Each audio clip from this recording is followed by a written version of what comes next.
Hey everybody, this is Les, aka Sister Slayer, here with the Bit and Apple TV in conjunction with It Came From the Radio. And in celebration of Black History Month, we are here at the Black Comix Expo here at Brooklyn Academy of Music. And I'm pleased to introduce one of our new collaborative partners, Mr. Nathan Boo. Hey, hey, what's up, guys? So Nathan, what do you think about the event so far? So far it's nice, it's calm, feel like I'm part of the family, and I'm glad to be here.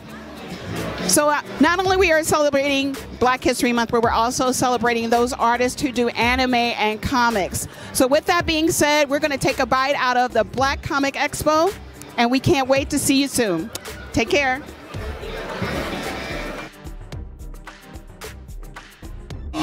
Hey Apple Biters and Appletinis, this is Les, aka Sister Slayer, here with the Bit and Apple TV in conjunction with It Came From the Radio, and we are here at the Black Comix Expo at Brooklyn Academy of Music, and I am sitting here with Edgardo Miranda.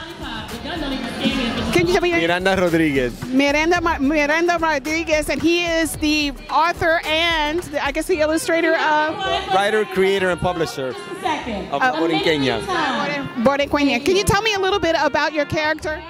La Borinquena is an original character that I created under my own studio, Somos Arte, as an opportunity to give me the platform to discuss real-world social issues affecting the island of Puerto Rico, an island who has had an imposed American citizenship for 100 years under the Jones-Shafriff Act when the U.S. initially invaded Puerto Rico. A citizenship, however, that is really a second-class status citizenship because Puerto Rico is living on the island, although the 3.5 million that are living there outnumber more than 20 states here in the United States. They're not allowed to vote for president. They're not allowed to have a representative in Congress or in the House of Representatives that can actually vote or create or present any legislation that could actually benefit Puerto Rico.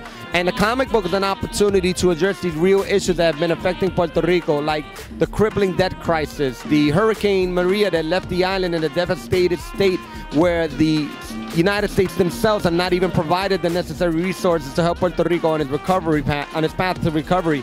And the comic book itself taps into a lot of traditional storytelling techniques in terms of the costume design, in terms of an origin story, but where it kind of like draws the line separate from that is that it isn't a protagonist that is white.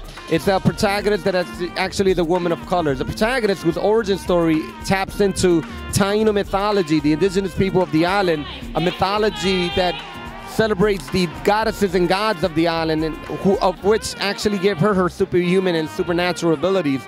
So the comic book itself is an original tale that I crafted and published in my own studio with a character design that I developed and designed myself.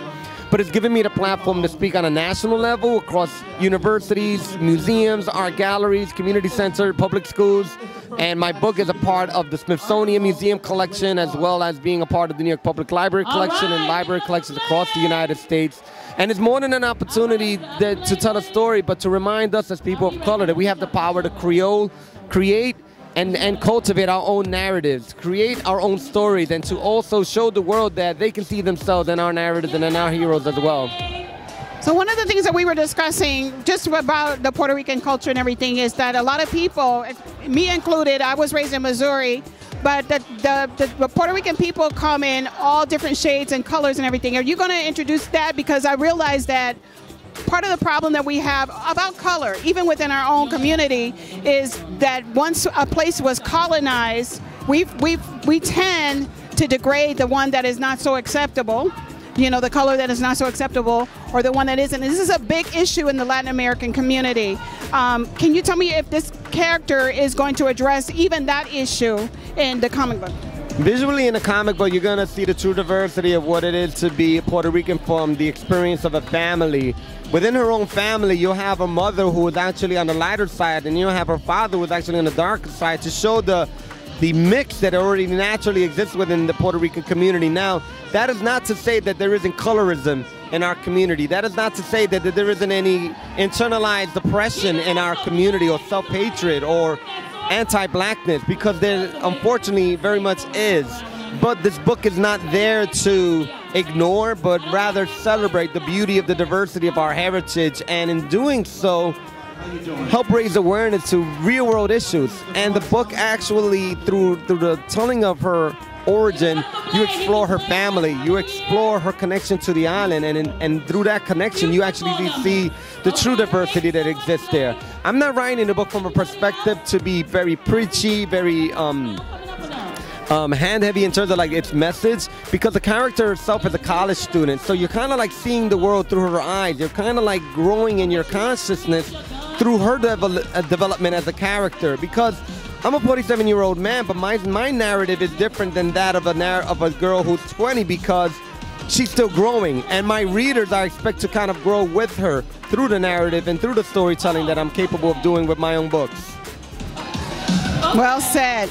What are her superpowers? Did she draw them from the Taino people? I actually did. The Taino goddess, mother goddess, is actually Atabex, and she has two twin sons, Yukahu and Huracan. Yukahu is the god of the seas and the mountains. Huracan is the god of the elements, and using those gods right there, I was able to kind of like create a menu of powers for her. The ability of flight, which comes from manipulating the winds around her. Superhuman strength, which comes from the seas and the mountains. The ability to manipulate water, the ability to manipulate the earth. Superhero powers that are kind of like directly connected to the elements, elemental powers. Superhero powers that are directly connected to this mythology. Most mythologies that superhero comic books are based from come either from Greek or Roman or even the Bible. And oftentimes we neglect to recognize that our nations across the world have their own very unique and individual mythologies. And that's what I was able to do with my project. Good. So considering everything that has been going on in Puerto Rico, is there a word of encouragement that you want to say to everybody in Puerto Rico right now who are still going through recovery from the situation there? Well, my message actually is to the diaspora, because although there's 3.5 million Puerto Ricans living on the island, there are 5 million of us living across the United States. And responsibility falls on the Puerto Ricans living in the United States, as well as the other billions of Americans that live here in the United States, to not turn a blind eye to their fellow Americans living in Puerto Rico, to not turn a blind eye to the citizens who have paid taxes, who have fought in wars, who have been experimented on to produce what we now call the birth control pill, and not turn a blind eye and actually dig deep within their own human spirit to find the power to lift this community up, lift this nation up again. And Puerto Rico, in terms of like the message directly to the island, we have not forgotten about you. I personally have not forgotten about you, and my work really is about celebrating and protecting that nation and that heritage. Edgardo, when can we see you next? Where are you going to be next? Wow, shoot. Well, I'll be going to Puerto Rico in May. I'll also be speaking at a few universities as well for the next few months. I'm personally on tour, and I have been for the last year and a half, so I'm a little bit everywhere.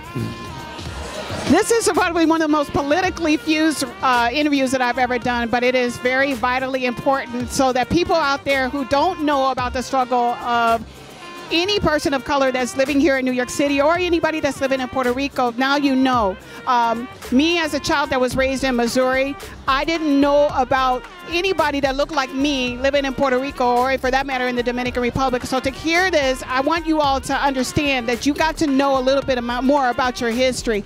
Your history is just not black and white. It is mixed with so many other beautiful people and colors. And I want to thank you so much for bringing that to light with this character. So with that said, check him out. Where can we check you out on social media? You can follow me on Instagram at La Borinquena Comics, or on Twitter at Mr. Edgardo NYC. All right, you heard it, folks. We'll see you soon. Know yourself. Hey everybody, this is Les, aka Sister Slayer, here with the Bitten Apple TV in conjunction with It Came From The Radio.